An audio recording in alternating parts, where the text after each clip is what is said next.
Assalamualaikum warahmatullahi wabarakatuh. Sahabat sang pencinta ulama channel. Al-Quran bisa menjadi salah satu amalan yang menolong kita di alam kubur dan akhirat. Kekuatan syafaat Al-Quran di alam kubur dan akhirat tidak perlu diragukan lagi. Rasulullah Muhammad SAW pun pernah bersabda mengenai kehebatan Al-Quran dalam menolong kita setelah meninggal.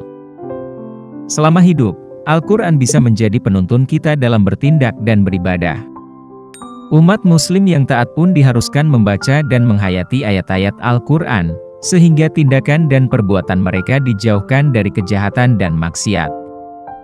Siapa yang menyangka, Al-Quran akan menjadi penolong kita di saat kita tidak lagi berada di dunia ini. Rasulullah Muhammad SAW sering bersabda mengenai pertolongan Al-Quran bagi setiap umat manusia di alam kubur. Beliau pernah bersabda kepada Sa'id bin Sulaim radhiyallahu anhu, katanya, tiada penolong yang lebih utama derajatnya di sisi Allah pada hari kiamat daripada Al-Quran. Bukan nabi, bukan malaikat dan bukan pula yang lainnya. Abdul Malik bin Habib Syarah Ihya. Bashar dalam bukunya Himpunan Fadilah Amal juga meriwayatkan bagaimana Al-Quran menolong kita di alam kubur. Saat kita meninggal dunia, orang-orang sibuk dengan pengurusan jenazah, termasuk pemasangan kain kafan. Tiba-tiba, ada orang yang tampan berdiri di kepala mayat. Orang itu pun hadir pula di antara dada dan kain kafan untuk menyertai sang jenazah. Setelah jenazah dikuburkan dan orang terakhir meninggalkan makamnya, datanglah malaikat Munkar dan Nakir untuk menanyakan beberapa pertanyaan kepada jenazah.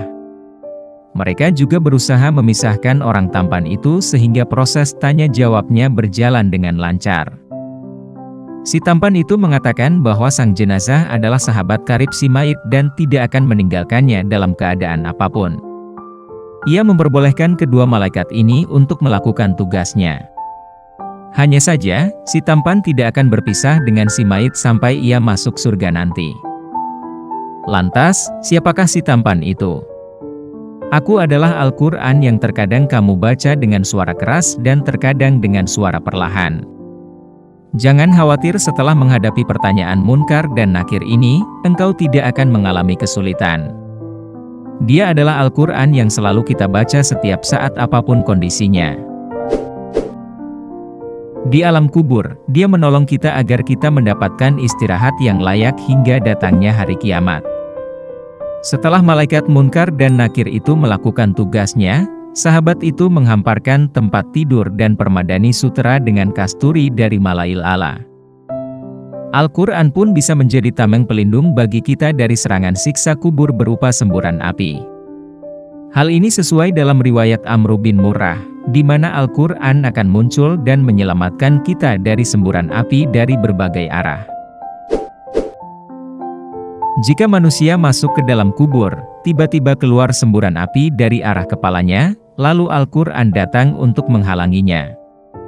Kemudian api itu keluar dari arah kakinya, lalu datanglah Al-Quran untuk menghalanginya. Kemudian keluar dari samping kanannya, lalu datanglah Al-Quran untuk menghalanginya. Lalu keluar dari samping kirinya, maka datanglah Al-Quran untuk menghalanginya. Kemudian, api itu bertanya, mengapa engkau berbuat demikian? Demi Allah ia tidak pernah berbuat untukmu. Lalu Al-Quran berkata, bukankah dahulu aku berada di mulutnya? Di sini, kita bisa melihat bahwa Al-Quran benar-benar menjadi sahabat yang tidak terpisahkan di alam kubur. Dia pun mau jadi pembela kita hingga di akhirat nanti, serta melindungi anggota keluarga yang masih hidup. Selama kita menjadikan Al-Quran ini sebagai sahabat kita di dunia, niscaya kitab ini mau menjadi sahabat kita di alam kubur dan akhirat. Luar biasa sekali syafaat Al-Quran di alam kubur dan akhirat bagi kehidupan kita. Hendaknya, kita sebagai umat muslim rajin membaca dan mengamalkannya dalam kehidupan sehari-hari. Rajin membaca Al-Quran pun menjadi amalan yang mempersiapkan kita sebelum ajal menjemput. Jika terdapat kesalahan dalam penyampaian materi, kami mohon maaf. Itu adalah murni kesalahan dari kami sendiri. Jika benar, serta memberi manfaat bagi Anda, itu semata-mata datangnya dari Allah Subhanahu wa Ta'ala. Terima kasih sudah menonton dan sampai jumpa di video kami selanjutnya. Tetap dukung kami. Wassalamualaikum warahmatullahi wabarakatuh.